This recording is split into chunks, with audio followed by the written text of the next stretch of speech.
ਵਾਹਿਗੁਰੂ ਵਾਹਿਗੁਰੂ ਵਾਹਿਗੁਰੂ ਜੀ ਕਾ ਖਾਲਸਾ ਵਾਹਿਗੁਰੂ ਜੀ ਕੀ ਫਤਿਹ। ਅਸੀਂ ਇੱਥੇ ਗੁਰਮੁਖੀ ਕੇਂਦਰ ਦੇ ਵਿੱਚ ਗੁਰਮੁਖੀ ਸਿੱਖਣ ਲਈ ਆਏ ਹਾਂ। ਅਸੀਂ ਹੋਰ ਕੁਝ ਵੀ ਆਪਣੀ ਹਿਸਟਰੀ ਬਾਰੇ ਬਹੁਤ ਕੁਝ ਜਾਣਨਾ ਹੈਗਾ। ਜਿਹੜੀ ਸਾਡੀ ਹਿਸਟਰੀ ਹੈਗੀ ਹੈ ਬਹੁਤ ਰਿਚ ਹੈਗੀ ਹੈ ਨਾ। ਸੋ ਇਟਸ ਵੈਰੀ ਇੰਪੋਰਟੈਂਟ ਕਿ ਅਸੀਂ ਸਾਰੇ ਆਪਣੀ ਹਿਸਟਰੀ ਬਾਰੇ ਜਾਣੀਏ। ਜਿਹੜੀ ਗੁਰਮੁਖੀ ਲਿਪੀ ਹੈਗੀ ਹੈ, ਗੁਰਮੁਖੀ ਸਕ੍ਰਿਪਟ ਹੈਗੀ ਹੈ, ਕਿਸੇ ਨੂੰ ਪਤਾ ਹੈ ਕਿ ਕਿਹੜੇ ਗੁਰੂ ਸਾਹਿਬ ਜੀ ਨੇ ਉਹ ਫਾਰਮਲਾਈਜ਼ ਕੀਤੀ ਸੀਗੀ? ਅਸੀਂ ਪਿਛਲੇ ਸਾਲ ਜਿਹੜੇ ਬੱਚੇ ਆਏ ਸੀ ਉਹ ਸਾਖੀ ਸੁਣਾਈ ਸੀਗੀ। ਕਿਹੜੇ ਗੁਰੂ ਸਾਹਿਬ ਜੀ ਨੇ ਫਾਰਮਲਾਈਜ਼ ਕੀਤੀ ਸੀ? ਭੁੱਲ ਗਏ ਸਾਰੇ? ਸੋ ਅਸੀਂ ਜਿਹੜੀ ਵੀ ਸਾਖੀਆਂ ਇੱਥੇ ਸ਼ੇਅਰ ਕਰਦੇ ਹਾਂ ਤੁਸੀਂ YouTube ਤੇ ਜਾ ਕੇ ਫਿਰ ਤੋਂ ਸੁਣ ਸਕਦੇ ਹੋ। ਜੇ ਤੁਸੀਂ ਸਰਚ ਕਰੋਗੇ ਕਮਲਪ੍ਰੀਤ ਕੌਰ USA, ਉਹਦੇ ਵਿੱਚੋਂ ਸਾਰੀ ਸਾਖੀਆਂ ਹੈਗੀਆਂ। ਸੋ ਰਿਪੀਟੇਸ਼ਨ ਦੇ ਨਾਲ ਤੁਹਾਨੂੰ ਚੇਤਾ ਹੋਏਗਾ, ਹੈ ਨਾ। ਸੋ ਜਿਹੜੀ ਗੁਰਮੁਖੀ ਸਕ੍ਰਿਪਟ ਹੈਗੀ ਹੈ ਸਾਡੀ ਦੂਜੀ ਪਾਤਸ਼ਾਹੀ, ਕੌਣ ਹੈ ਸਾਡੀ ਦੂਜੀ ਪਾਤਸ਼ਾਹੀ?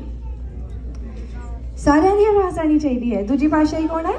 ਸ਼੍ਰੀ ਗੁਰੂ ਅੰਗਦ ਦੇਵ ਜੀ। ਸ਼੍ਰੀ ਗੁਰੂ ਅੰਗਦ ਦੇਵ ਜੀ ਨੇ ਫਾਰਮਲਾਈਜ਼ ਕੀਤੀ ਸੀ Gurmukhi. What is the meaning of Gurmukhi? Gurmukhi. What is the meaning of mukh? ਮੁਖ ਦਾ ਕੀ ਮਤਲਬ ਹੁੰਦਾ? ਵੱਡੇ ਬੱਚੇ, ਮੁਖ ਦਾ ਮਤਲਬ ਕੀ ਹੁੰਦਾ? ਮੂੰਹ ਤੋਂ, ਹੈ ਨਾ, ਮੂੰਹ। ਸੋ ਗੁਰੂ ਦੇ ਮੁਖ ਤੋਂ ਜਿਹੜੀ ਆਈ ਹੈਗੀ ਹੈ ਉਹਨੂੰ ਕਹਿੰਦੇ ਆ ਗੁਰਮੁਖੀ।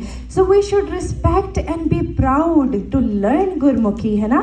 ਸੋ ਮੈਂ ਵਿੱਚ ਥੋੜੀ ਪੰਜਾਬੀ ਬੋਲਦੀ, ਇੰਗਲਿਸ਼ ਬੋਲਦੀ ਹੈਗੀ ਹਾਂ, ਬਟ ਜਿਹੜੀ ਆਪਣੀ ਮੇਨ ਐਮਫਸਾਈਜ਼ ਆਪਾਂ ਕਰਨਾ ਹੈਗਾ ਗੁਰਮੁਖੀ ਜਿਹੜੀ ਅਸੀਂ ਸਿੱਖਣੀ ਹੈ। ਅਸੀਂ ਲਿਖਣਾ ਸਿੱਖਣਾ, ਅਸੀਂ ਬੋਲਣਾ ਸਿੱਖਣਾ। ਜਦੋਂ ਅਸੀਂ ਘਰੇ ਵੀ ਹੁੰਦੇ ਹਾਂ ਅਸੀਂ ਆਪਣੇ ਭੈਣ ਭਰਾਵਾਂ ਨਾਲ, ਆਪਣੇ ਮਾਤਾ ਪਿਤਾ ਨਾਲ ਗੁਰਮੁਖੀ ਪੰਜਾਬੀ ਦੇ ਵਿੱਚ ਗੱਲ ਕਰਨੀ ਹੈਗੀ ਆ। ਜੇ ਅਸੀਂ ਇੱਥੇ ਕਲਾਸ ਦੇ ਵਿੱਚ ਹੁੰਦੇ ਹਾਂ ਰਿਸਪੈਕਟਫੁਲੀ ਅਸੀਂ ਦੂਸਰੇ ਬੰਦੇ ਨੂੰ ਯਾਦ ਕਰਾਉਣਾ ਹੈਗਾ ਵਾ ਕਿ ਅਸੀਂ ਗੁਰਮੁਖੀ ਦੇ ਵਿੱਚ ਗੱਲ ਕਰਨੀ ਹੈ। ਕਿਹਦੇ 'ਚ ਗੱਲ ਕਰਨੀ ਆ? ਸੋ ਜਿਹੜੇ ਸਾਡੇ ਗੁਰੂ ਗ੍ਰੰਥ ਸਾਹਿਬ ਜੀ ਹੈਗੇ ਆ ਗੁਰਮੁਖੀ ਭਾਸ਼ਾ 'ਚ ਲਿਖੇ ਗਏ ਹੈ। ਕਿੰਨੇ ਅੰਗ ਹੈਗੇ ਗੁਰੂ ਗ੍ਰੰਥ ਸਾਹਿਬ ਜੀ ਦੇ? ਕਿੰਨੇ ਅੰਗ ਹੈ? 1430। ਕਿੰਨੇ ਅੰਗ ਹੈ? ਸਾਰੇ ਬੋਲੋ। ਸੋ ਗੁਰੂ ਗ੍ਰੰਥ ਸਾਹਿਬ ਜੀ ਨੂੰ ਹੁਣ ਕਾਫੀ ਹੋਰ ਭਾਸ਼ਾਵਾਂ ਦੇ ਵਿੱਚ ਵੀ ਲਿਖਿਆ ਗਿਆ ਹੈ, ਬਟ ਗੁਰਮੁਖੀ ਦੇ ਵਿੱਚ ਜੋ ਮੀਨਿੰਗਸ ਨਿਕਲਦੇ ਆ ਹੋਰ ਕਿਸੇ ਭਾਸ਼ਾ 'ਚ ਅਸੀਂ ਕੰਪਲੀਟਲੀ ਟਰਾਂਸਲੇਟ ਨਹੀਂ ਕਰ ਸਕਦੇ। So to connect with Guru you have to learn Gurmukhi. It's like ਕਿ ਤੁਹਾਡੇ ਘਰੇ ਤੁਹਾਡੇ ਪੇਰੈਂਟਸ ਨੂੰ ਡਿਫਰੈਂਟ ਭਾਸ਼ਾ ਆਉਂਦੀ ਹੋਵੇ, ਤੁਹਾਨੂੰ ਉਹ ਭਾਸ਼ਾ ਨਾ ਆਉਂਦੀ ਹੋਵੇ, ਤੁਸੀਂ ਕਿੱਦਾਂ ਆਪਸ 'ਚ ਗੱਲ ਕਰੋਗੇ? ਤੁਸੀਂ ਨਹੀਂ ਗੱਲ ਕਰ ਸਕਦੇ, ਤੁਸੀਂ ਸਮਝ ਹੀ ਨਹੀਂ ਸਕੋਗੇ ਕਿ ਤੁਹਾਡੇ ਮਾਤਾ ਪਿਤਾ ਤੁਹਾਨੂੰ ਕੀ ਕਹਿਣਾ ਚਾਹ ਰਹੇ ਹੈ। ਉੱਦਾਂ ਹੀ ਜਿੱਦਾਂ ਗੁਰੂ ਗ੍ਰੰਥ ਸਾਹਿਬ ਜੀ ਦੇ ਵਿੱਚ ਸਾਨੂੰ ਗੁਰੂ ਸਾਹਿਬ ਜੀ ਨੇ ਕਿੰਨਾ ਕੁਝ ਸਿਖਾਇਆ ਵਾ, ਹੈ ਨਾ। ਸੋ ਉਹ ਅਸੀਂ ਕਿੱਦਾਂ ਜਾਣਾਂਗੇ ਜੇ ਸਾਨੂੰ ਗੁਰਮੁਖੀ ਨਹੀਂ ਆਉਂਦੀ ਹੋਏਗੀ? So why it's important to learn Gurmukhi? ਤਾਂ ਕਿ ਅਸੀਂ ਗੁਰੂ ਦੀ ਦਿੱਤੀ ਸਿੱਖਿਆਵਾਂ ਨੂੰ ਪੜ੍ਹ ਸਕੀਏ ਤੇ ਉਸ ਨੂੰ ਆਪਣੀ ਲਾਈਫ ਦੇ ਵਿੱਚ ਅਪਲਾਈ ਕਰ ਸਕੀਏ। ਸੋ ਅਸੀਂ ਹਮੇਸ਼ਾ ਗੱਲ ਕਰਦੇ ਹੁੰਦੇ ਹਾਂ 3 ਗੋਲਡਨ ਰੂਲਸ। ਗੁਰੂ ਨਾਨਕ ਦੇਵ ਜੀ ਦੇ 3 ਸਿਧਾਂਤ ਜਿਹੜੇ ਹੈਗੇ ਆ ਉਹ ਸਾਡੀ ਲਾਈਫ ਦੀ ਫਾਊਂਡੇਸ਼ਨ ਹੋਣੇ ਚਾਹੀਦੇ ਆ। ਗੁਰੂ ਨਾਨਕ ਦੇਵ ਜੀ ਸਾਡੇ ਕਿੰਨਵੇਂ ਗੁਰੂ ਹੈ? ਕਿੰਨੇ ਗੁਰੂ ਹੈ ਗੁਰੂ ਨਾਨਕ ਦੇਵ ਜੀ? ਪਹਿਲੇ ਗੁਰੂ ਹੈ ਗੁਰੂ ਨਾਨਕ ਦੇਵ ਜੀ, ਹੈ ਨਾ। ਉਹਨਾਂ ਨੇ ਸਾਨੂੰ 3 ਗੋਲਡਨ ਰੂਲਸ ਦਿੱਤੇ ਸੀਗੇ, 3 ਸਿਧਾਂਤ ਦਿੱਤੇ ਸੀਗੇ। ਪਹਿਲਾ ਗੋਲਡਨ ਰੂਲ ਕੀ ਹੈਗਾ? ਸਾਰੇ ਬੋਲੋ। ਕਿਰਤ ਕਰੋ। ਵਟ ਇਜ਼ ਦ ਮੀਨਿੰਗ ਆਫ ਕਿਰਤ ਕਰੋ? ਵਟ ਇਜ਼ ਦ ਮੀਨਿੰਗ ਆਫ ਕਿਰਤ ਕਰੋ? It means honest hard work ਕਰਨਾ ਹੈਗਾ। ਇੱਕ ਤੇ ਹੁੰਦਾ ਹਾਰਡ ਵਰਕ ਕਰਨਾ ਹੈਗਾ, ਬਟ ਅਸੀਂ ਉਹਦੇ 'ਚ ਧੋਖਾਧੜੀਆਂ ਕਰਦੇ ਆ। That's note called honest hard work. Honest hard work ਕਰਨਾ ਹੈ ਕਿ ਅਸੀਂ ਕਿਸੇ ਨਾਲ ਮਾੜਾ ਨਹੀਂ ਕਰਨਾ ਹੈਗਾ, ਆਪਣੀ ਮਿਹਨਤ ਕਰਨੀ ਹੈਗੀ ਹੈ ਨਾ। ਸੋ ਗੁਰੂ ਨਾਨਕ ਦੇਵ ਜੀ ਦੀ ਲਾਈਫ ਦੇ ਵਿੱਚ ਕਿੰਨੀਆਂ ਸਾਖੀਆਂ ਸੀਗੀਆਂ। ਹਰ ਸਾਖੀ 'ਚ ਸਾਨੂੰ ਕੁਛ ਨਾ ਕੁਛ ਸਿੱਖਣ ਨੂੰ ਮਿਲਦਾ ਸੀਗਾ। ਅਸੀਂ ਇੱਕ ਸਾਖੀ ਪਿਛਲੇ ਸਾਲ ਵੀ ਸ਼ੇਅਰ ਕੀਤੀ ਸੀਗੀ ਮਲਿਕ ਭਾਗੋ ਤੇ ਭਾਈ ਲਾਲੋ ਜੀ ਦੀ, ਜਿਹਦੇ ਵਿੱਚ ਗੁਰੂ ਨਾਨਕ ਦੇਵ ਜੀ ਨੇ ਮਲਿਕ ਭਾਗੋ ਨੇ ਜਦੋਂ ਉਹਨਾਂ ਨੂੰ ਇਨਵਾਈਟ ਕੀਤਾ ਸੀ ਕਿ ਸਾਡੇ ਘਰੇ ਆਓ ਤੁਸੀਂ ਖਾਣੇ ਤੇ, ਗੁਰੂ ਨਾਨਕ ਦੇਵ ਜੀ ਨਹੀਂ ਗਏ ਸੀਗੇ। ਫਿਰ ਉਹਨੇ 2-3 ਵਾਰੀ ਇਨਵਾਈਟ ਕੀਤਾ ਸੀ ਕਿ ਤੁਸੀਂ ਭਾਈ ਲਾਲੋ ਜੀ ਦੇ ਕੋਲੋਂ ਖਾਂਦੇ ਹੋ, ਸਾਡੇ ਕੋਲੋਂ ਨਹੀਂ ਖਾਂਦੇ। ਤੇ ਗੁਰੂ ਸਾਹਿਬ ਜੀ ਜਦੋਂ ਗਏ ਸੀਗੇ ਉਹਨਾਂ ਨੇ ਇੱਕ ਹੱਥ ਦੇ ਵਿੱਚ ਭਾਈ ਲਾਲੋ ਦੀ ਰੋਟੀ ਫੜੀ ਸੀਗੀ ਤੇ ਇੱਕ ਹੱਥ ਦੇ ਵਿੱਚ ਮਲਿਕ ਭਾਗੋ ਦੀ ਰੋਟੀ ਫੜੀ ਸੀਗੀ। So guess what happened? Anybody remember this sakhi? ਹਾਂਜੀ, ਕੀ? ਯੈਸ, ਕਿਹੜੀ ਰੋਟੀ ਚੋਂ ਖੂਨ ਨਿਕਲਿਆ ਸੀਗਾ? ਮਲਿਕ ਭਾਗੋ ਦੀ ਰੋਟੀ ਚੋਂ ਖੂਨ ਨਿਕਲਿਆ ਸੀਗਾ। And what was the meaning of that ਖੂਨ? ਗੁਰੂ ਸਾਹਿਬ ਜੀ ਕੀ ਸਿਖਾਉਣਾ ਚਾਹੁੰਦੇ ਸੀਗੇ? ਯੈਸ ਸੋ ਜਿਹੜਾ ਮਲਿਕ ਭਾਗੋ ਸੀਗਾ ਉਹ ਬਹੁਤ ਗੰਦੇ ਕੰਮ ਕਰਦਾ ਸੀਗਾ, ਉਹ ਲੋਕਾਂ ਕੋਲੋਂ ਨਜਾਇਜ਼ ਟੈਕਸ ਲੈਂਦਾ ਸੀਗਾ, ਉਹਨਾਂ ਦੀ ਜਿਹੜੀ ਹੱਕ ਸੱਚ ਦੀ ਕਮਾਈ ਆ ਉਹਨੂੰ ਖਾਂਦਾ ਸੀਗਾ।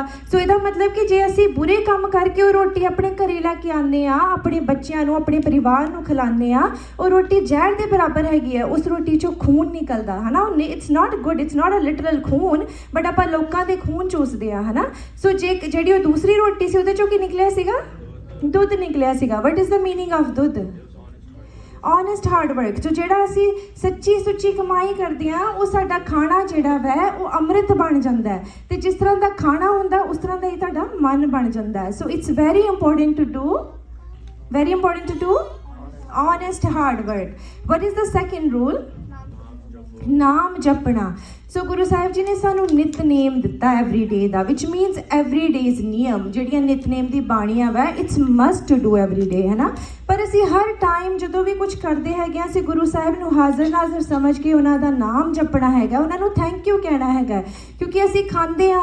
ਕਈ ਲੋਕ ਇਸ ਦੁਨੀਆ ਦੇ ਵਿੱਚ ਹੈਗੇ ਜਿਨ੍ਹਾਂ ਕੋਲ ਖਾਣ ਵਾਸਤੇ ਕੁਝ ਵੀ ਨਹੀਂ ਹੈ, ਰਾਈਟ। ਸੋ ਅਸੀਂ ਜਦੋਂ ਖਾਂਦੇ ਹੈਗੇ ਆ ਸਾਨੂੰ ਗੁਰੂ ਸਾਹਿਬ ਦਾ ਸ਼ੁਕਰਾਨਾ ਕਰਨਾ ਚਾਹੀਦਾ ਹੈ ਕਿ ਵਾਹਿਗੁਰੂ ਜੀ ਸ਼ੁਕਰਾਨਾ ਤੁਸੀਂ ਸਾਨੂੰ ਖਾਣਾ ਦਿੱਤਾ। ਅਸੀਂ ਪਾਣੀ ਪੀਂਦੇ ਆ, ਰਾਈਟ। ਸੋ ਇਸ ਦੁਨੀਆ 'ਚ ਕਈ ਲੋਕ ਇੱਦਾਂ ਦੇ ਹੈਗੇ ਆ ਜਿਨ੍ਹਾਂ ਕੋਲ ਪਾਣੀ ਨਹੀਂ ਹੈ ਪੀਣ ਨੂੰ, ਉਹ ਕਿੰਨੀ ਦੂਰ ਜਾ ਕੇ ਪਾਣੀ ਲੈ ਕੇ ਆਉਂਦੇ ਆ। ਸੋ ਸਾਨੂੰ ਗੁਰੂ ਸਾਹਿਬ ਜੀ ਦਾ ਸ਼ੁਕਰਾਨਾ ਕਰਨਾ ਚਾਹੀਦਾ ਹੈ ਤੇ ਹਰ ਸਮੇਂ ਗੁਰੂ ਸਾਹਿਬ ਜੀ ਨੂੰ ਚੇਤੇ ਰੱਖਣਾ ਚਾਹੀਦਾ ਹੈ। ਜਦੋਂ ਵੀ ਕੋਈ ਕੰਮ ਕਰਨਾ ਵਾਹਿਗੁਰੂ ਕਹਿ ਕੇ ਕਰੋਗੇ ਤੁਹਾਨੂੰ ਉਸ ਕੰਮ ਦੇ ਵਿੱਚ ਗੁਰੂ ਸਾਹਿਬ ਜੀ ਆਪ ਅੰਗ ਸੰਗ ਸਹਾਈ ਹੁੰਦੇ ਆ, right. So what is the third one?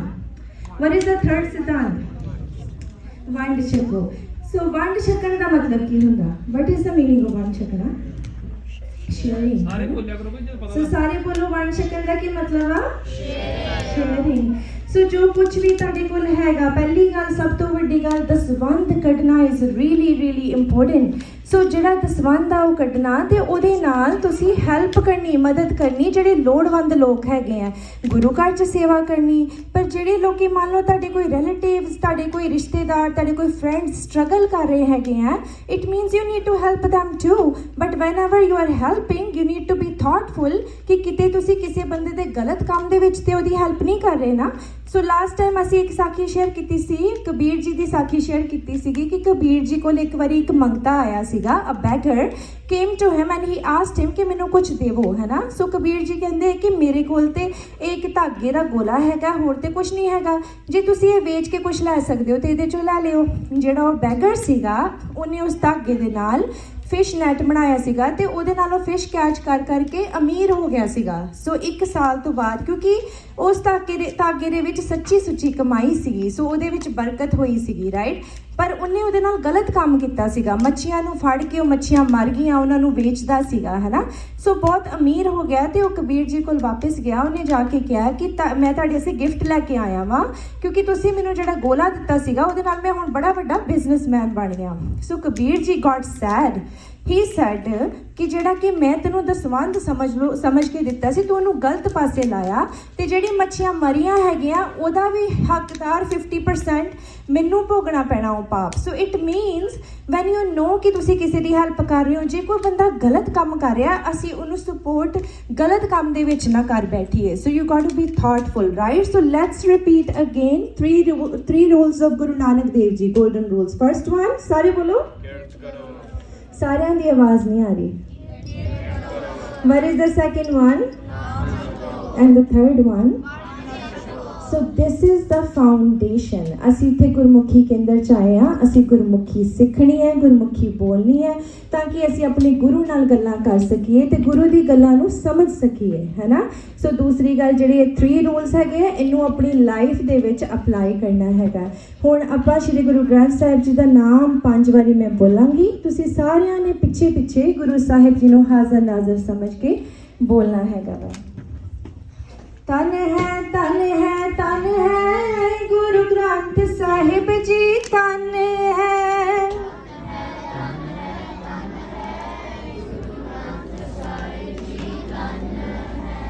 ਤਨ ਹੈ ਤਨ ਹੈ ਤਨ ਹੈ ਗੁਰੂ ਗ੍ਰੰਥ ਸਾਹਿਬ ਜੀ, ਤਨ ਹੈ।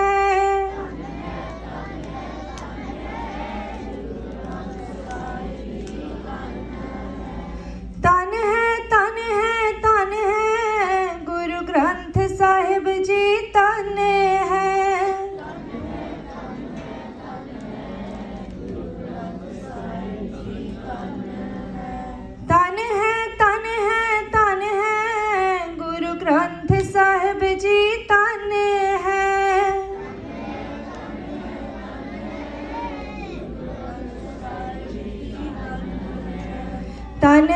धन है गुरु ग्रंथ साहिब जी धन है।